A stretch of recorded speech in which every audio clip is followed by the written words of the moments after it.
দর্শক, আপনাদের সবাইকে শুভেচ্ছা, আমন্ত্রণ। রাতের বাংলাদেশের শুরুতেই জানাবো শিরোনাম। রাজধানীর সদরঘাট থেকে সাবেক উপদেষ্টা সালমান এফ রহমান ও আইনমন্ত্রী আনিসুল হক গ্রেফতার। নিউ মার্কেট থানায় হত্যা মামলা।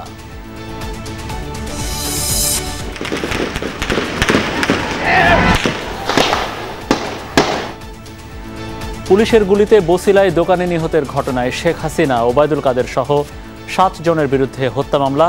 থানা পুলিশকে এজাহার হিসেবে নেয়ার নির্দেশ আদালতের। আর আমাদেরকে অনেক রকম ভয় দেখায়, তো ছবি উঠে রাখা যাবো না।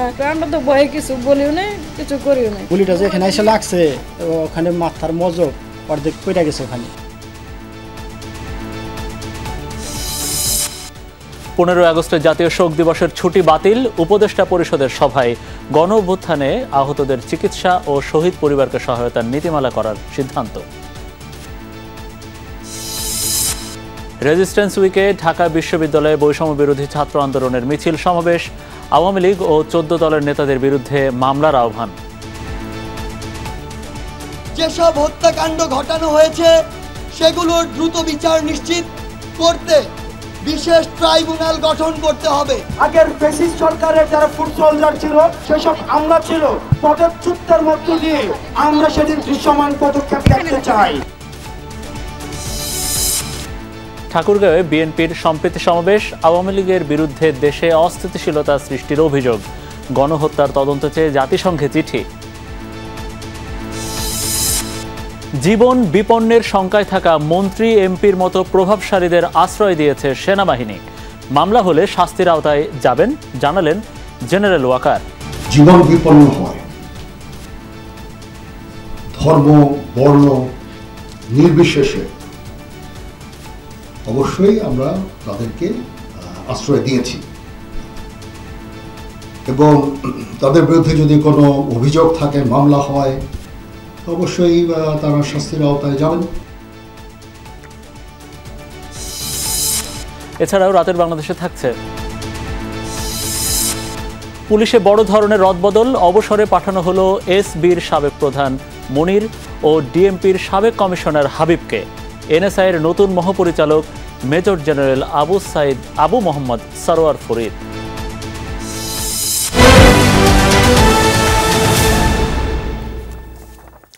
দর্শক, এতক্ষণ আপনারা শিরোনামগুলো দেখছিলেন, আপনাদের সাথে আছি আমি মনিরুল ইসলাম। তো চলুন শুরু করা যাক বিস্তারিত সব খবর। এবং আজকের সবচেয়ে বড় খবর, যেটা সন্ধ্যার পরে সাবেক আইনমন্ত্রী আনিসুল হক ও সাবেক প্রধানমন্ত্রী শেখ হাসিনার বেসরকারি শিল্প ও বিনিয়োগ বিষয়ক উপদেষ্টা সালমান ফজলুর রহমান গ্রেফতার হয়েছেন। ঢাকা মহানগর পুলিশের কমিশনার মোহাম্মদ মাইনুল হাসান সন্ধ্যার পর যমুনা টেলিভিশনকে এই তথ্য নিশ্চিত করেছেন। রাজধানীর নিউ মার্কেট থানার একটি হত্যা মামলায় তাদের গ্রেফতার করা হয়েছে বলে জানা গেছে। কোটা সংস্কারের দাবিতে বৈষম্য বিরোধী ছাত্র আন্দোলনের কর্মসূচি চলাকালে 16 জুলাই ঢাকা কলেজের সামনে সংঘর্ষে 2 জন নিহত হন, একজন ছাত্র এবং একজন হকার। এই ঘটনায় নিউ মার্কেট থানায় 2টি হত্যা মামলা হয়েছে। এসব হত্যার ঘটনায় ইন্ধনদাতা হিসেবে 2 জনকে গ্রেফতার করা হয়েছে। নৌপথে পালিয়ে যাওয়ার সময় ঢাকার সদরঘাট এলাকা থেকে সালমান এফ রহমান ও সাবেক আইনমন্ত্রী আনিসুল হককে গ্রেফতার করা হয় বলে জানিয়েছে পুলিশ। ছাত্র জনতার আন্দোলনের মুখে শেখ হাসিনা 5 আগস্ট প্রধানমন্ত্রীর পদ থেকে পদত্যাগ করে দেশ থেকে চলে যাওয়ার পর তার মন্ত্রিসভার সদস্যরা এখন আত্মগোপনে রয়েছেন।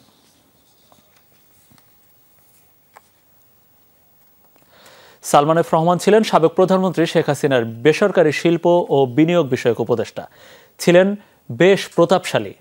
ব্যবসা বাণিজ্য, বিনিয়োগ সংক্রান্ত বিভিন্ন বিষয়ে রাখতেন গুরুত্বপূর্ণ সব ভূমিকা। শেয়ার কেলেঙ্কারি, ঋণ খেলাপি সহ নানা বিতর্কও আছে এই সালমান এফ রহমান নিয়ে। সদ্য ক্ষমতাচ্যুত শেখ হাসিনার খুব কাছের যে কজন প্রতাপশালী ছিলেন, তার মধ্যে একজন বেসরকারি শিল্প বিনিয়োগ উপদেষ্টা সালমান এফ রহমান। হাসিনা সরকারের পতনের আগ পর্যন্ত উপদেষ্টার দায়িত্বেই ছিলেন তিনি। আমরা খুবই এমন একটা সময় মন্ত্রিসভার সদস্য না হলেও সরকারের নীতি নির্ধারণী সিদ্ধান্তে বেশ প্রভাব ছিল সালমান এফ রহমানের। দেশের ব্যবসা বাণিজ্য, বিনিয়োগ সংক্রান্ত বিভিন্ন বিষয়ে রাখতেন গুরুত্বপূর্ণ ভূমিকা।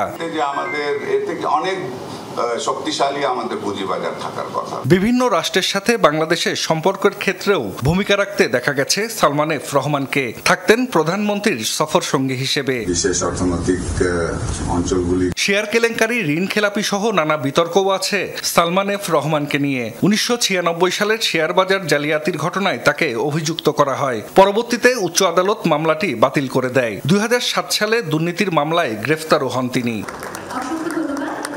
সালমান এফ রহমান 2018 সালে প্রথমবারের মতো সংসদ সদস্য নির্বাচিত হন। এবছরের শুরুতে অনুষ্ঠিত নির্বাচনেও তার নির্বাচনী এলাকায় নানা অনিয়মের অভিযোগ ছিল ভোট কারচুপি, কেন্দ্র দখলের অভিযোগও।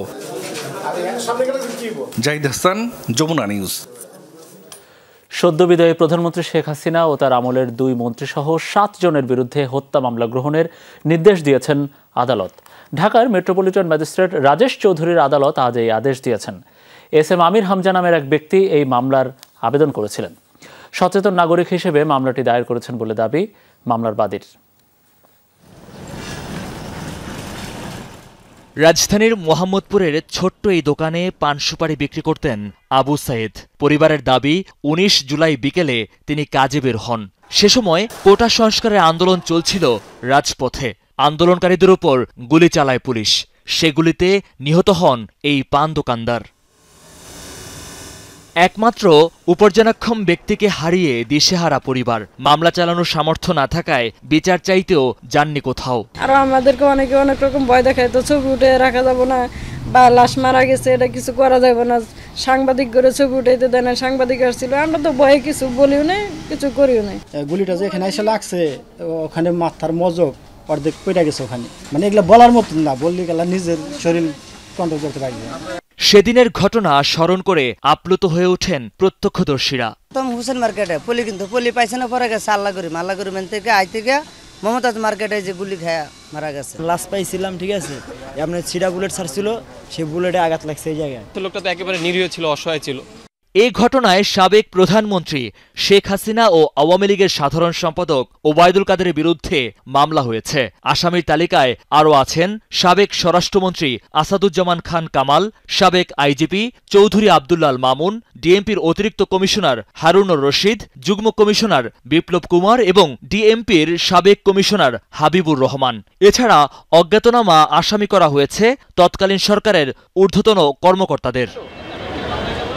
ঢাকার মুখ্য মহানগর হাকিম আদালতে মামলাটি করেন এস.এম. আমির হামজা নামে আদাবরের এক ব্যবসায়ী। বাদী বলছেন, শেখ হাসিনা সহ আসামিদের নির্দেশেই গুলি করে পুলিশ। আমি শুরু করলাম, অনেকেই হয়তো ভয় পাচ্ছে, শেখ হাসিনার বিরুদ্ধে মামলা করতে চায় না, কিন্তু শুধুমাত্র বিবেকের তাড়নায় যে এই ছেলেটাকে কেউ কোনোদিন অ্যাটেনশনই দিল না, একটা লোক মারা গেল। মামলাটি দাখিল করার পর বাদীর জবানবন্দি গ্রহণ করেন আদালত। পরে এজাহার হিসেবে গ্রহণ করে মামলাটি তদন্তের দায়িত্ব দেয়া হয় মোহাম্মদপুর থানাকে। পুলিশ নির্বিচারে গুলি চালিয়েছে এবং আমরা যে মামলায় আসামি করেছি তারা বিভিন্ন গণমাধ্যমে আপনারা দেখেছেন, ওনারা সরাসরি নির্দেশ দিয়েছেন ছাত্র এবং জনতাকে গুলি করার জন্য। 5 আগস্ট ছাত্র জনতার গণ অভ্যুত্থানে পদত্যাগ করে দেশ ছাড়েন শেখ হাসিনা। কোটা সংস্কার আন্দোলন দমাতে গণহত্যার দায়ে শেখ হাসিনার বিচারের দাবি ওঠে। এই প্রথম তার বিরুদ্ধে কোনো মামলা দায়ের হল। মহিউদ্দিন মধু, যমুনা নিউজ, ঢাকা। দর্শক, আপনারা ইতিমধ্যে জেনেছেন যে সালমান এফ রহমানের সাথে সাবেক আইনমন্ত্রী আনিসুল হকও গ্রেফতার হয়েছেন। আমরা একটু তার সম্পর্কে একটু বিস্তারিত জেনে আসি। আনিসুল হকও ছিলেন শেখ হাসিনা সরকারের দোর্দণ্ড প্রতাপশালী মন্ত্রী। নানা সময়ে সরকারের মুখপাত্র হিসেবেও কাজ করেছেন তিনি। সবশেষ ছাত্র আন্দোলনের সময় বারবার উচ্চ আদালতে কোটা সংস্কার নিষ্পত্তির বিষয়টি গণমাধ্যমের সামনে বলে আলোচনার জন্ম দিয়েছিলেন। শেখ হাসিনা সরকার ক্ষমতায় থাকার সময় আলোচিত যে কজন মন্ত্রী ছিলেন তার মধ্যে একজন আনিসুল হক। নানা সময়ে বিগত সরকারের মুখপাত্র হিসেবে গণমাধ্যমের সামনে এসেছেন। বৈষম্য বিরোধী ছাত্র আন্দোলনের সময়ও সরকারের অবস্থান নিয়ে কথা বলেছিলেন তিনি। আনিসুল হক ছিলেন ব্রাহ্মণবাড়িয়া 4 কসবা আখাউড়ার সংসদ সদস্য। তিনি 5 জানুয়ারি 2014 সালের অনুষ্ঠিত 10ম জাতীয় সংসদ নির্বাচনে বিনা প্রতিদ্বন্দ্বিতায় নির্বাচিত হয়েছিলেন। 2018 নির্বাচনেও জিতে সংসদে আসেন। সর্বশেষ 2024-এর ভোটেও সংসদের টিকিট পান।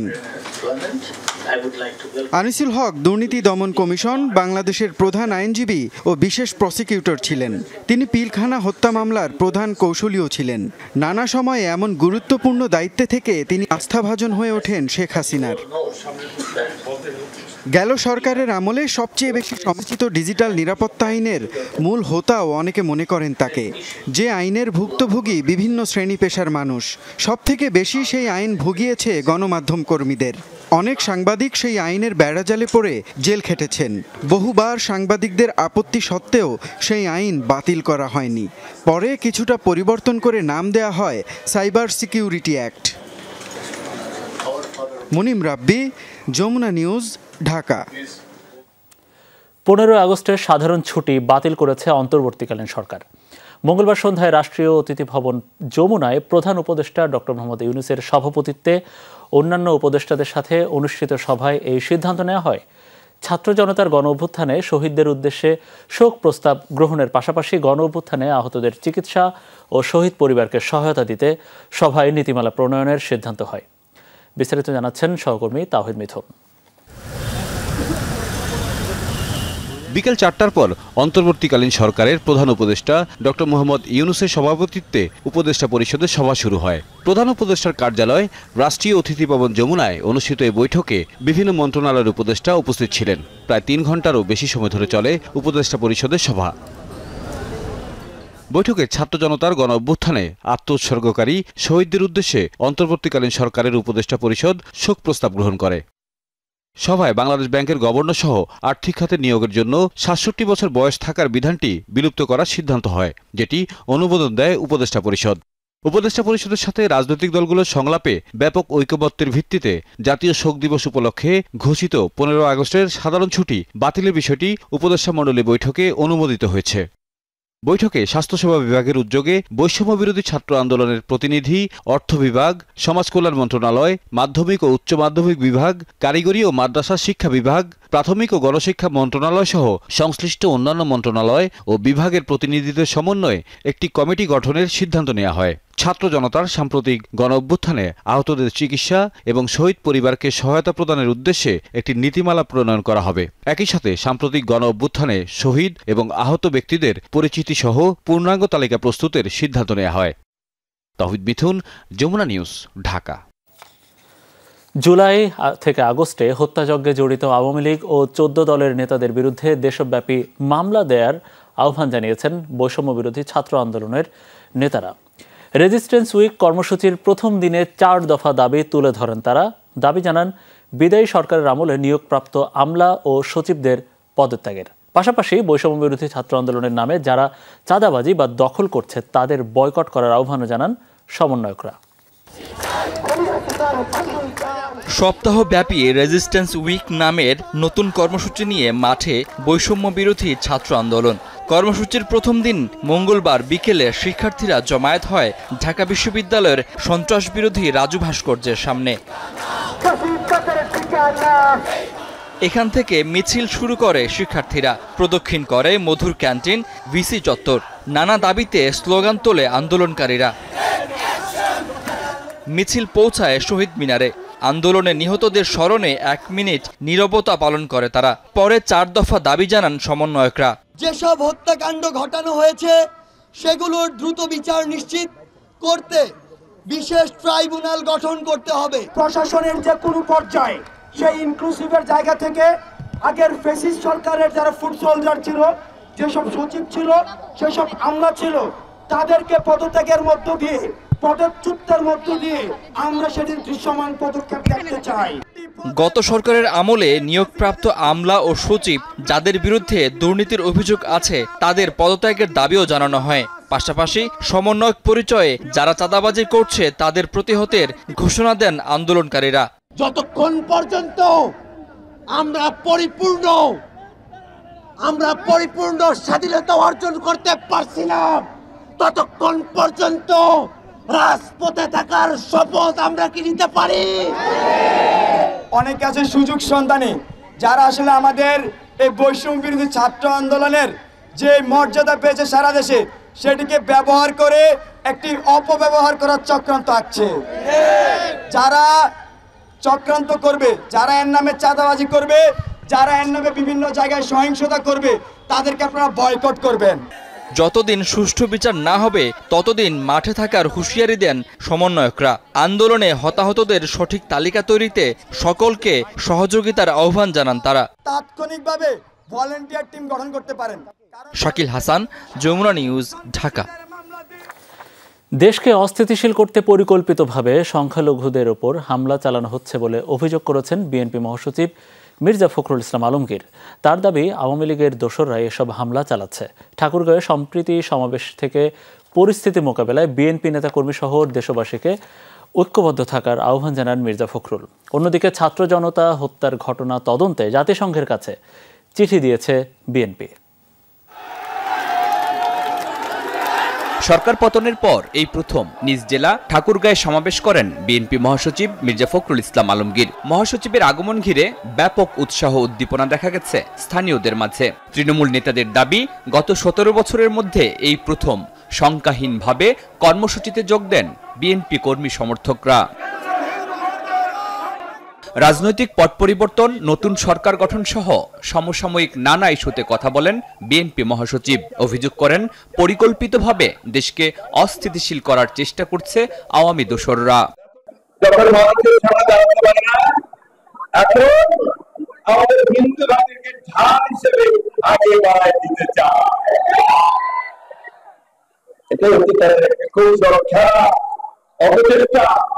এর আগে ঢাকা থেকে ঠাকুরগাঁও যাওয়ার পথে দিনাজপুরে পথসভায় বক্তব্য রাখেন বিএনপি মহাসচিব। অভিযোগ করেন, বিদেশে থেকে দেশকে অস্থিতিশীল করার ষড়যন্ত্র করছে শেখ হাসিনা। আশা করেন, দেশে শান্তি ফিরিয়ে দ্রুত নির্বাচনের ব্যবস্থা করবে অন্তর্বর্তী সরকার।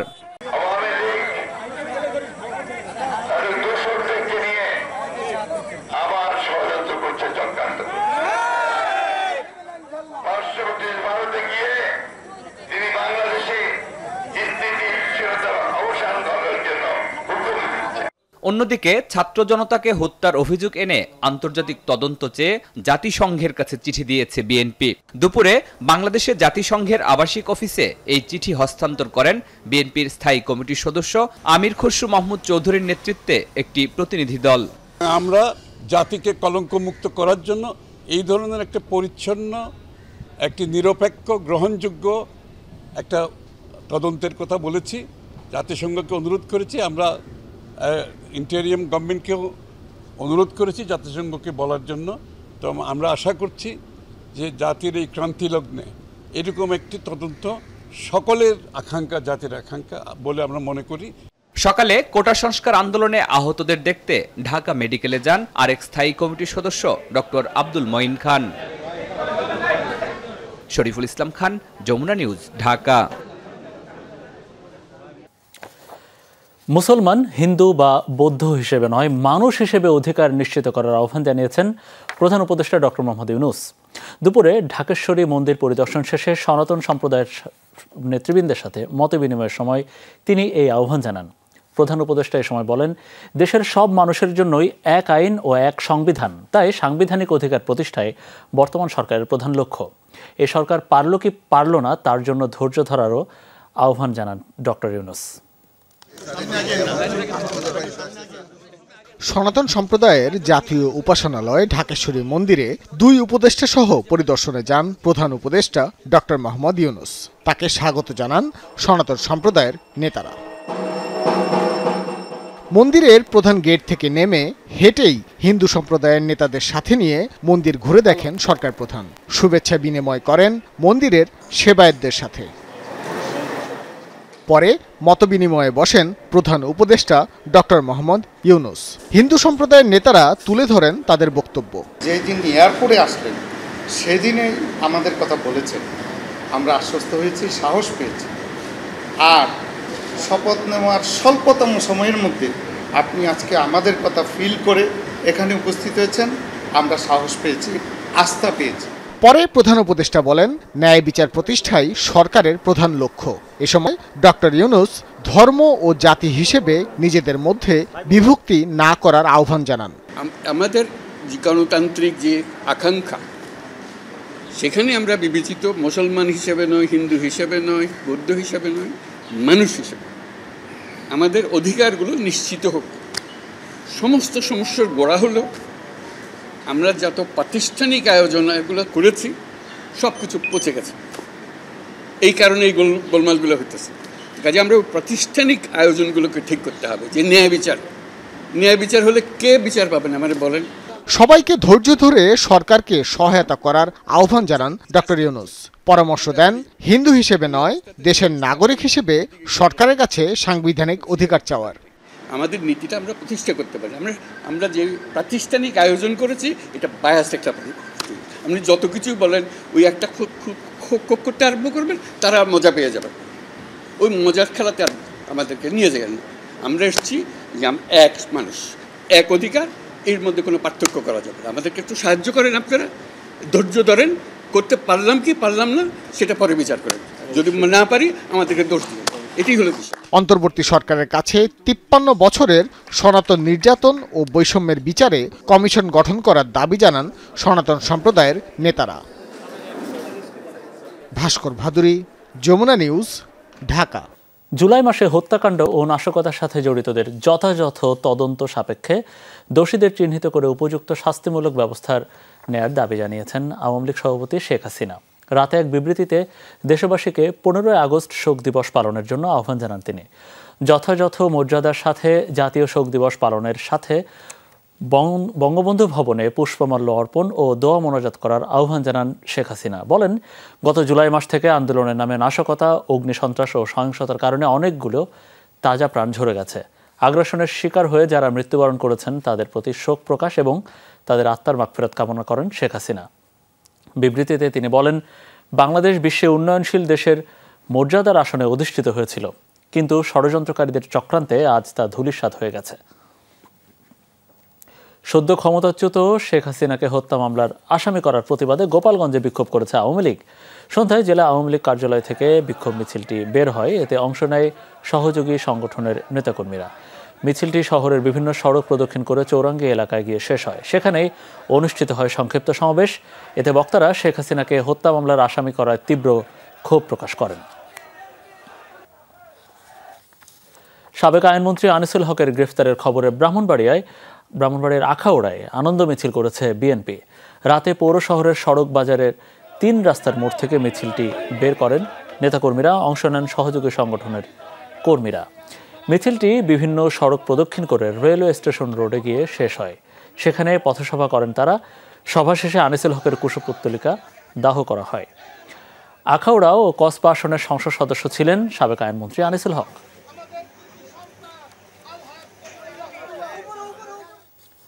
প্রধান উপদেষ্টার আশ্বাসের প্রেক্ষিতে 8 দফা দাবিতে সংখ্যালঘু অধিকার আন্দোলনের চলমান কর্মসূচি আগামী 3 দিনের জন্য স্থগিত করা হয়েছে। এর মধ্যে 8 দফা দাবির দৃশ্যমান বাস্তবায়ন চান তারা।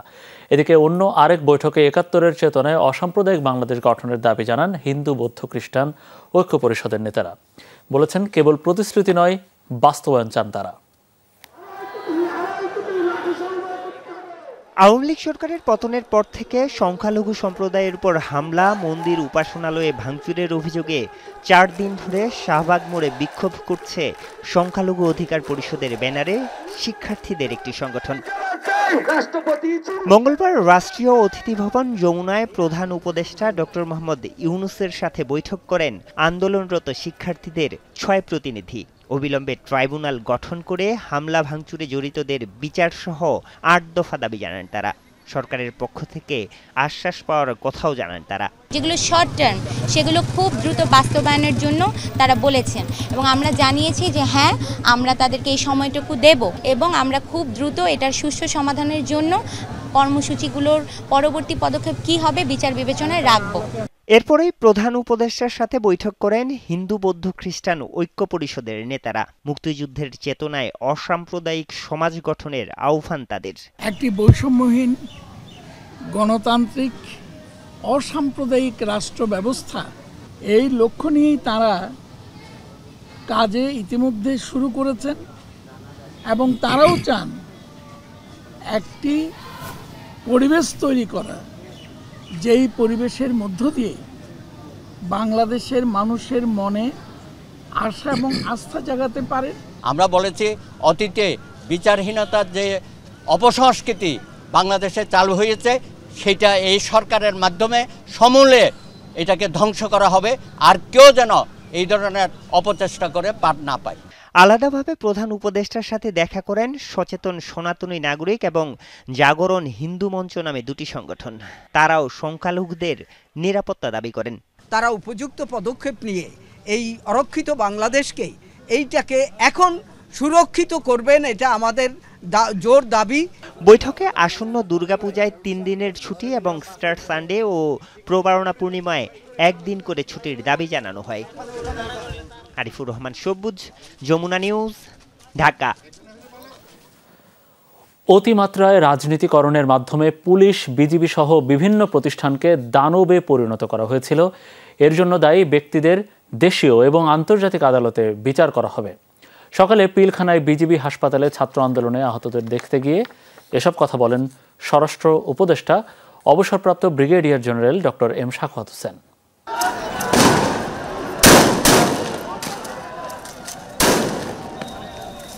পদত্যাগ করে শেখ হাসিনা দেশ ত্যাগের আগের কয়েক সপ্তাহে আন্দোলনরত জনতার উপর ব্যাপক দমন-পীড়ন চালায় পুলিশসহ বিভিন্ন আইনশৃঙ্খলা বাহিনী। হতাহতের ঘটনা অতীতের যে কোনো আন্দোলনকে ছাড়িয়ে গেছে। তাদের এমন আচরণে স্তব্ধ ছাত্র জনতাসহ পুরো দেশবাসী। মঙ্গলবার পিলখানার বিজিবি হাসপাতালে 3 শিক্ষার্থী সহ আহত বিজিবি সদস্যদের দেখতে যান স্বরাষ্ট্র উপদেষ্টা। ক্ষোভ জানান বিগত সরকারের প্রতি। এই ফোর্সগুলোকে দানব বানিয়েছে এবং এই দানব বানিয়ে যার ডেসক্রিপশন শুনলাম, এই 15 বছর এই ফোর্সগুলোকে দানব বানিয়েছে। যারা বানিয়েছে তাদের আমি পারি আর না পারি, I will take them to international court. তারা কত লোক মেরেছে, প্রত্যেকটি ইনস্টিটিউশন ধ্বংস করেছে। অভিযুক্ত পুলিশের বিরুদ্ধে আইন অনুযায়ী ব্যবস্থা নেওয়া হবে জানিয়ে তিনি বলেন, এরই মধ্যে রাষ্ট্রপতির কাছে একটি তালিকা দেয়া হয়েছে, বাকি অভিযুক্তদের তালিকা করা হচ্ছে। আমরা বের করার চেষ্টা করছি হুকুমের আসামি, তাদের সবার লিস্ট আমাদের কাছে আছে। আপনারা 2-1 দিনের মধ্যে অ্যাকশন দেখবেন, কারণ আমি তো এটা মালিক না, আমি সাইন করতে পারি, এটা 2টা ধাপ গিয়ে তারপর এটা হবে। তিনি জানান 15 আগস্টকে ঘিরে যে কোনো ধরনের নাশকতা ঠেকাতে সর্বোচ্চ সতর্ক থাকবে নিরাপত্তা বাহিনী। There be heavy presence of police, কেউ যাতে কোনো রকমের গন্ডগোল করতে না পারে। বিজেপির মহাপরিচালকের সাথে আমার কথা হয়েছে, ওনারা প্রোটেকশন দিবেন। তারপরে পুলিশ তো আছে, র্যাব আছে, তারপরে হয়তো সেনাবাহিনীও প্রোটেকশন দিবে। সীমান্তে বর্ডার গার্ড বাহিনীকে যারা নতজানু আচরণে বাধ্য করেছে তাদেরও বিচারের মুখোমুখি করা হবে। বিজেপির মতো একটা ফোর্সকে পিঠ দেখাতে বলেছে বর্ডারে আমাদের লোক মারে, বিজেপি ফ্ল্যাগ মিটিং করতে বাধ্য হয়, পিঠ দেখাবেন না, এনাফ ইজ এনাফ। আমাদের বর্ডারের মধ্যে ঢুকে মারে আর আমরা বলি ওটা ফ্ল্যাগ মিটিং করতে সব ঠিক হয়ে গেছে, বা আমি জানি না, দ্যাট ডেজ আর ওভার। এবং আমাদের এই ফোর্সকে দানব বানিয়েছে। এছাড়া দেশব্যাপী লুট হওয়া অস্ত্র উদ্ধারে বেঁধে দেওয়া সময়সীমার পর সাঁড়াশি অভিযানে নামবে আইন শৃঙ্খলা বাহিনী। আমি ছাত্রদের উদ্দেশ্য করে বলছি যে তোমাদের আন্দোলন কেউ ছিনিয়ে নিতে পারবে না, it will remain as it is. Abdullah Tuhin, Jamuna news, Dhaka. পুলিশের গোয়েন্দা বিভাগ স্পেশাল ব্রাঞ্চ বা বিশেষ শাখার প্রধান অতিরিক্ত আইজিপি বা সাবেক অতিরিক্ত আইজিপি মনিরুল ইসলাম এবং ডিএমপি সাবেক কমিশনার হাবিবুর রহমানকে বাধ্যতামূলক অবসরে পাঠিয়েছে সরকার।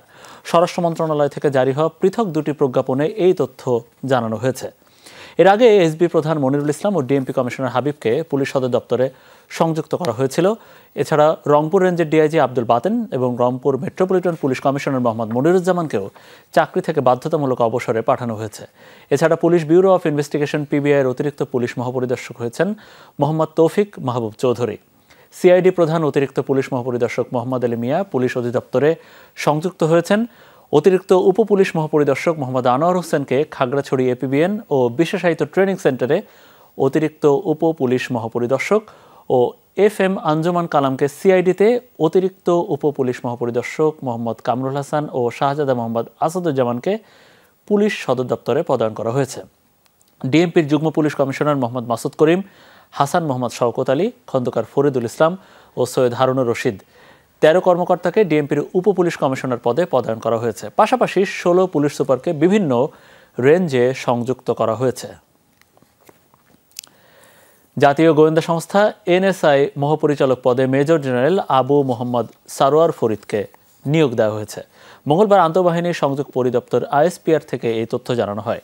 আইএসপিআর জানিয়েছে, এনএসআই এর মহাপরিচালক ছাড়াও মেজর জেনারেল মোহাম্মদ আসাদুল্লাহ মিনহাজুল আলমকে কমান্ড্যান্ট ডিএসসি এবং মেজর জেনারেল খন্দকার মোহাম্মদ শাহিদুল ইমরানকে কমান্ড্যান্ট বিএমএ হিসেবে নিয়োগ দেওয়া হয়েছে।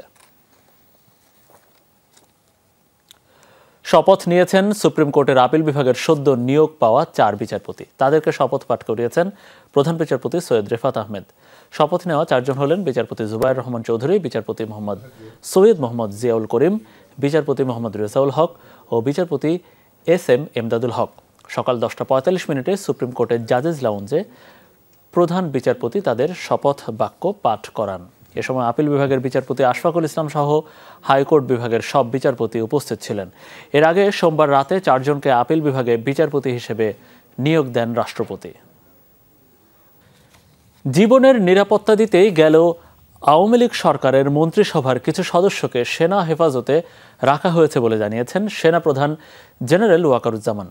মঙ্গলবার বিকেলে রাজশাহী সেনানিবাসে এক ব্রিফিংয়ে প্রশ্নের জবাবে সেনাপ্রধান জানান, তাদের বিরুদ্ধে কোনো অভিযোগ থাকলে বা মামলা হলে প্রচলিত আইনে বিচার করা হবে, কিন্তু বিচার বহির্ভূত কোনো কিছুর করার সুযোগ নেই। মঙ্গলবার রাজশাহী সেনানিবাসে স্থানীয় প্রশাসন ও আইন শৃঙ্খলা বাহিনীর ঊর্ধ্বতন কর্মকর্তাদের সঙ্গে দীর্ঘ বৈঠক করেন সেনাপ্রধান জেনারেল ওয়াকারুজ্জামান। বৈঠক শেষে সংবাদ ব্রিফিংয়ে তিনি বলেন, এই মুহূর্তে আইন শৃঙ্খলা পরিস্থিতি তাদের নিয়ন্ত্রণে। পুলিশের লুণ্ঠিত অস্ত্র উদ্ধারের উপর গুরুত্ব আরোপ করে তিনি বলেন, অনেক অস্ত্র উদ্ধার হয়েছে আর উদ্ধারে কাজ চলছে। পুলিশ কিছু ট্রমার মধ্যে আছে, এই ট্রমাটা কাটিয়ে উঠলে তারা সম্পূর্ণভাবে যখন কাজ কর্ম শুরু করে দিবে, যখন পরিস্থিতি আরও স্বাভাবিক হয়ে আসবে, তখন আমরা ইনশাল্লাহ সেনানিবাসে ফেরত যাব। এ সময় সেনাপ্রধান আরও বলেন, সংখ্যালঘু সংক্রান্ত অরাজকতার একটি ঘটনাও প্রত্যাশিত নয়। এমন ঘটনায় অপরাধীদের বিরুদ্ধে ব্যবস্থা নেওয়ার কথাও বলেন তিনি। 20টা জেলায় মোট 30টা এরকম মাইনরিটি রিলেটেড অরাজকতা হয়েছে, সেটা অবশ্যই একটাও কাম্য না, একটা হওয়া কোনো কাম্য না আমাদের কাছে। আমরা এই বিষয়টা দেখছি। ছাত্র জনতার অভ্যুত্থানকালে বিগত আওয়ামী লীগ সরকারের মন্ত্রিসভার বেশ কয়েকজন সদস্যকে দেশের বিভিন্ন জায়গা থেকে সেনা হেফাজতে নেওয়া হয়। তাদের নিরাপত্তা দিতেই এমনটা করা হয় বলে সাংবাদিকদের এক প্রশ্নের জবাবে জানিয়েছেন সেনাপ্রধান। জীবন বিপন্ন হয়, ধর্ম বর্ণ নির্বিশেষে অবশ্যই আমরা তাদেরকে আশ্রয় দিয়েছি, এবং তাদের বিরুদ্ধে যদি কোনো অভিযোগ থাকে, মামলা হয়, অবশ্যই তারা শাস্তির আওতায় যাবেন। কোনো রকম ধ্বংসাত্মক কাজে জড়িত না হওয়ার আহ্বান জানিয়ে জেনারেল ওয়াকার বলেন, সবাই মিলে কাজ করে দেশকে এগিয়ে নেয়ার যে সুযোগ এসেছে তার সর্বোচ্চ ব্যবহার করতে হবে সবাইকে। যদি সবাই একসাথে কাজ করি, অবশ্যই আমরা। শিবলি নোমান, যমুনা নিউজ, রাজশাহী। বিদায়ী সরকারের আইসিটি প্রতিমন্ত্রী জুনায়েদ আহমেদ পলকের মৌখিক নির্দেশে বন্ধ করে দেওয়া হয়েছিল সারা দেশের ইন্টারনেট সেবা। মন্ত্রণালয় গঠিত তদন্ত কমিটির প্রাথমিক প্রতিবেদনে এই তথ্য পাওয়া গেছে। প্রতিবেদন বলছে, ওই সময় বিভ্রান্তিকর তথ্যের মাধ্যমে জাতির সাথে মিথ্যাচার করেছেন প্রতিমন্ত্রী পলক। গত 17 জুলাই রাত থেকে মোবাইল ইন্টারনেট ও 18 জুলাই রাতে ব্রডব্যান্ড ইন্টারনেট সেবা বন্ধ হয়ে যায়। 5 দিন ব্রডব্যান্ড এবং 10 দিন মোবাইল ইন্টারনেট বন্ধ ছিল। ফেসবুক, হোয়াটসঅ্যাপের মতো সেবাও বন্ধ ছিল 13 দিন। বৈষম্য বিরোধী ছাত্র আন্দোলনের সময় তৎকালীন টেলিযোগাযোগ প্রতিমন্ত্রী জুনায়েদ আহমেদ পলকের নির্দেশেই ব্যান্ডউইথ সরবরাহ বন্ধ রাখা হয়।